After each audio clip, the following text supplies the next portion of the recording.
Harga telur ayam mendekati momen Natal dan Tahun Baru kali ini di Kabupaten Oku turun drastis. Kondisi ini sendiri menurut Kabag Ekonomi Pemkab Oku masih wajar. Ketersediaan bahan pokok di pasar tradisional Batu Raja, Kabupaten Ogan Komering Ulu hingga kini tidak terjadi kelangkaan. Persediaan stok sembako dipastikan aman meski terjadi naik dan turun harga.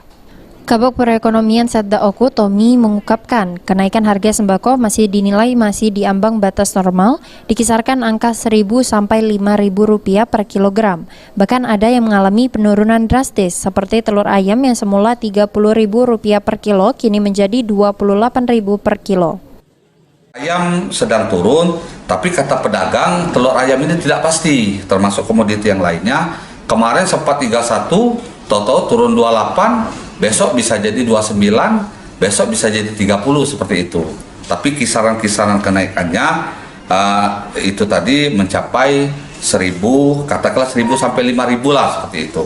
Untuk ayam, untuk daging ayam broiler itu 32.000, harga sebelumnya sekarang mencapai 35.000. Jadi ada kenaikan berkisar 3. Tommy menjelaskan pemerintah tidak bisa melakukan intervensi harga sembako di pasaran dikarenakan tidak ada standar harga eceran tertinggi atau HET.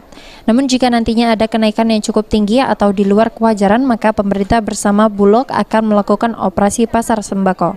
Ari Pranika, PAL TV.